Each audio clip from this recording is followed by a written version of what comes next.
आप सभी को प्रेज द लॉर्ड। एक पिता और एक उसका जवान बेटा एक सफ़र पर निकलते हैं। उन्हें शहर जाना है और उनके पास एक गधा रहता है। गधे के ऊपर कुछ सामानों को रखकर वो पिता और बेटा दोनों चलकर जाते रहते हैं। कुछ दूर चलने के बाद एक व्यक्ति रास्ते पर उन्हें देखकर कहता है कि कितना बेवकूफ़ व्यक्ति है, अपने जवान बेटे को पैदल चलवा रहा है। चाहे तो ये गधे में बैठाकर इस बेटे को लेकर जा सकता है, लेकिन ये पिता कितना निर्दयी है जो अपने बेटे को पैदल चलवा रहा है। यह बात सुनकर उस पिता को लगता है कि जो व्यक्ति कह रहा है सही बात है, और वह अपने जवान बेटे से कहता है कि बेटा तुम इसमें बैठ जाओ, मैं तुम्हें पकड़कर पैदल लेके चलता हूँ। पिता की यह बात सुनकर वह जवान लड़का गधे में बैठ जाता है और फिर उनका सफ़र जारी हो जाता है। फिर कुछ समय के बाद, कुछ दूर और सफ़र करने के बाद फिर और एक व्यक्ति उन्हें रास्ते में मिलता है और वह कहता है कि ज़माना कितना ख़राब है कि बुजुर्ग पिता पैदल चल रहा है और जो लड़का है, जवान लड़का, वो गधे में बैठ के आराम से जा रहा है। यह बात सुनकर वो लड़का सोचता है सच में यह तो गलत हो रहा है। वह अपने पिता से कहता है पिताजी आप ऊपर बैठ जाइए, मैं पैदल चलूँगा। फिर उसका पिता गधे में बैठ जाता है और ये गधे को पकड़कर पैदल पैदल चलने लगता है। फिर कुछ दूर का सफ़र तय होने के बाद फिर कुछ लोग उन्हें देखकर कहते हैं कि देखो ज़माना कितना ख़राब है, जो जवान लड़का जो है पैदल जा रहा है और पिता जो है आराम से गधे में बैठ कर जा रहा है। यह बात सुनकर दोनों चिंतित हो जाते हैं और दोनों सोचते हैं कि अब हम दोनों मिलकर गधे के ऊपर बैठ के अपने सफ़र को जारी करते हैं। और वे लोग दोनों गधे के ऊपर बैठकर अपना सफ़र को जारी करते हैं। फिर कुछ दूर जाने के बाद फिर कुछ और लोग देखते हैं और कहते हैं कि कितने निर्दयी लोग हैं, दो लोग गधे के ऊपर बैठ के गधे को मार डालेंगे लगता है, ऐसा करके फिर कमेंट करने लगे। अब यह बात सुनकर वे लोग काफ़ी कंफ्यूज हो जाते हैं कि करे तो करे क्या करके, और वे लोग उतर कर गधे को अपने सर के ऊपर रख लेते हैं। आज मैं इस कहानी के द्वारा आप लोगों से कहना चाहता हूँ मेरे प्रियो, ये लोग एक सफ़र में निकले थे। ये पिता और जो बेटा है एक सफ़र में निकले थे, लेकिन इनका सफ़र काफ़ी अच्छे से चल रहा था। लोगों की बातों को सुन सुन के इनका सफ़र जो है पूरा डिस्टर्बेंस वाला हो गया, काफ़ी कन्फ्यूज़न वाला हो गया।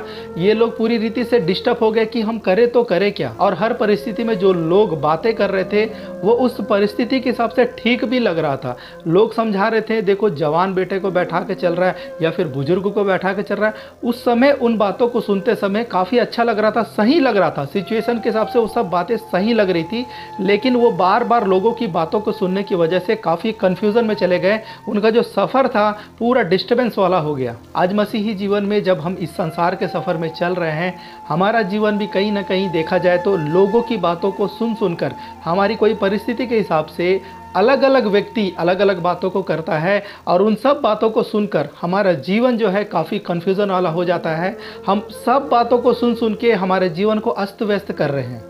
लोग अपने नॉलेज के हिसाब से कुछ ना कुछ बातों को हमारे जीवन में बताते जाते हैं। हमें उस समय हमारी परिस्थिति के हिसाब से हमें उनकी बातें भी सही लगने लगती है। आज अगर हम अपने जीवन को चेक करेंगे तो आज अगर हमारे जीवन में टेंशन चल रहा है, हम चिंतित हैं, तो उसका सबसे बड़ा कारण रहता है कि हम लोगों की बातों के ऊपर ज़्यादा ध्यान दे रहे हैं। और लोग क्या कहेंगे, लोग क्या सोचेंगे, या फिर लोगों की सलाह को लेकर नुकसान उठाना, इन सब बातों की वजह से हमारा जीवन आज अस्त व्यस्त चल रहा है। यशायाह उसका 55 उसका 8 में लिखा हुआ है कि मनुष्यों की सोच और परमेश्वर की सोच में काफ़ी अंतर है।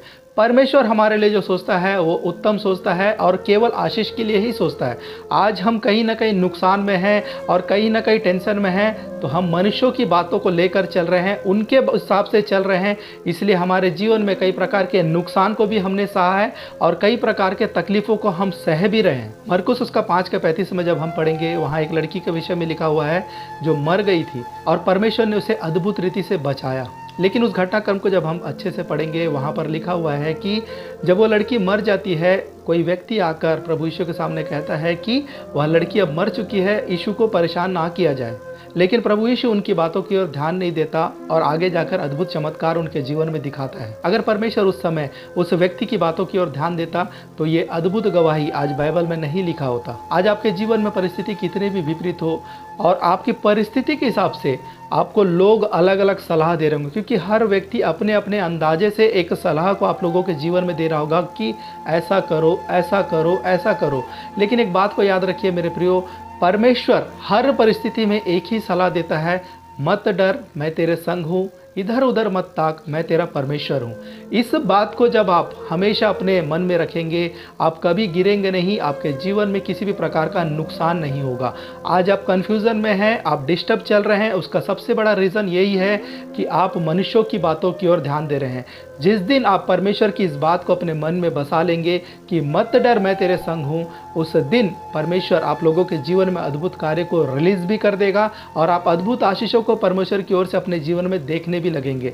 मैं इस वीडियो को देखने वाले हर एक व्यक्ति से कहना चाहूँगा, आज के बाद से आप मनुष्यों की बातों पर ध्यान देना छोड़ दें, क्योंकि जिस दिन आप मनुष्यों की बातों के ऊपर ज़्यादा ध्यान देने लगते हैं, उस दिन आपका जीवन जो है, आपके जीवन का जो सफ़र है, एक अस्त व्यस्त सफ़र बन जाता है। आप कन्फ्यूज़न भरा आपका सफ़र हो जाता है और आप लोग जीवन में कभी आगे नहीं बढ़ पाते और आपके जीवन में समस्याएं आपको खाने लग जाती है। आप चिंतित होने लगते हैं क्योंकि मनुष्यों की सलाह हमेशा हमको डिस्टर्ब करती है।